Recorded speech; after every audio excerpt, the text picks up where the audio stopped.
Good evening. RENEWS English section is on air. I am Sona Tumanian. Daily news, expert opinions and topics that are the main target of your interest are the basic priorities of the Reopen media. Join us on YouTube, Facebook, Instagram, X, Spotify. Get your portion of information from our official website, reopen.media.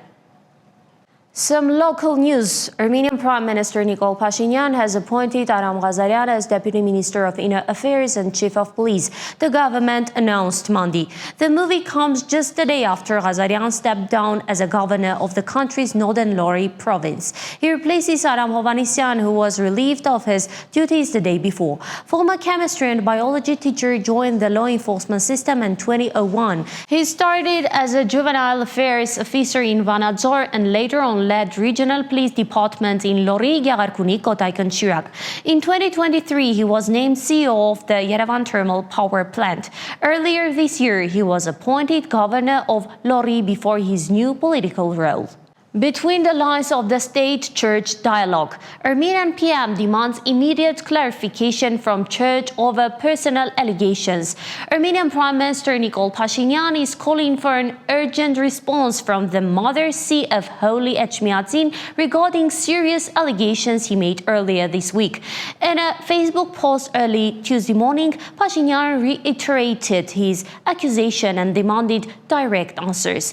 The Mother See of Holy Echmiadzin must clarify whether Garigin II has broken the vow of celibacy and fathered a child. This question must be addressed without delay, Pashinyan wrote. The Prime Minister's latest commands follow a swift and forceful reaction from the Supreme Spiritual Council, which issued a strongly worded statement condemning his remarks.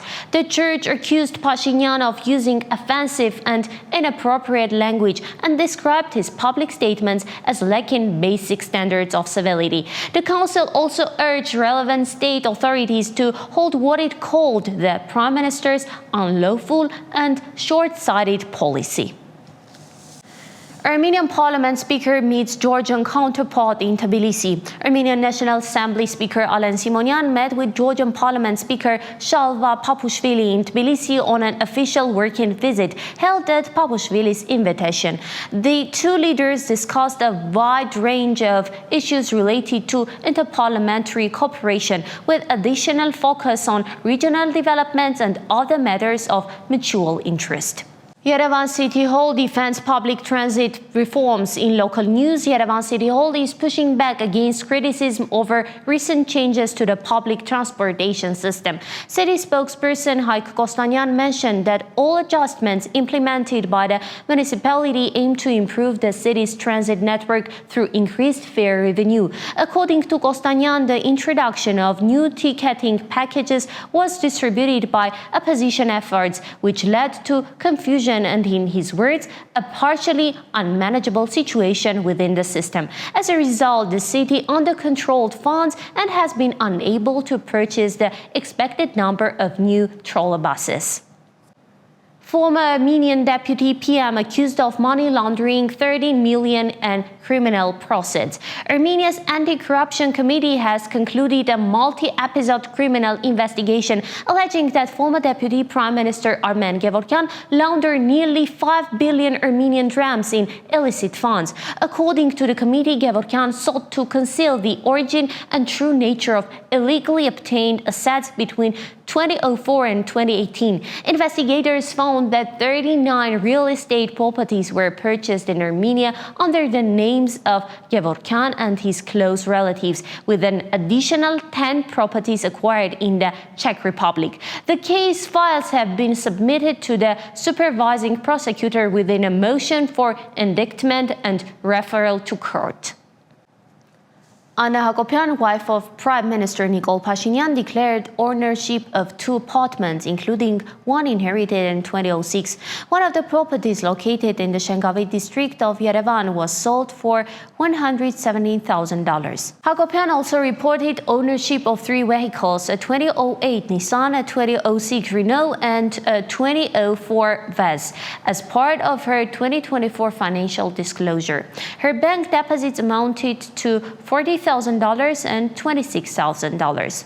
Her total declared income for the year reached nearly $275,000, including a $115,000 bank loan, $34,000 in salary from the My Step Foundation, and $6,500 from a company named Tareskizb. Russia threatens to suspend flour imports from Armenia over health violations. Russia's Federal Service for Veterinary and Phytosanitary Surveillance has raised concerns over a growing number of violations related to Armenian plant product exports, particularly flours. The agency reports that 13 shipments of flours exported from Armenia to Russia in 2025 were found to be infected with plant diseases. In a formal letter to Armenian authorities, Russian officials urged tighter quality control on agricultural exports. If improvements are not made, Russia may impose temporary import restrictions on Armenian floral products starting June. Armenian gymnasts strike gold at the European Championships in Leipzig. Armenia wrapped up the European Artistic Gymnastics Championships with a triumphant performance, bringing home 3 medals in a standout showing for the national team. Olympic silver medalist and reigning world and European champion Artur Davtyan added 3 more gold medals to his career, totally emerging as a triple European champion. Davtyan secured the highest score in the world final, earning him the top podium spot. In the pommel horse final, Armenian gymnasts swept the top 2 positions. Hamlet Manukyan took gold, while Mamikon Khachatryan claimed silver, both athletes competing in their first ever senior European championship and earning medals on debut. That's all for this edition of Reopen Media's RENEWS. Stay tuned, join us on YouTube, Telegram, Instagram, X, Facebook and Spotify. For daily updates, visit our official website. Platform links are available in the live stream description and pinned comments. This segment was presented by Sona Tumanian. Goodbye.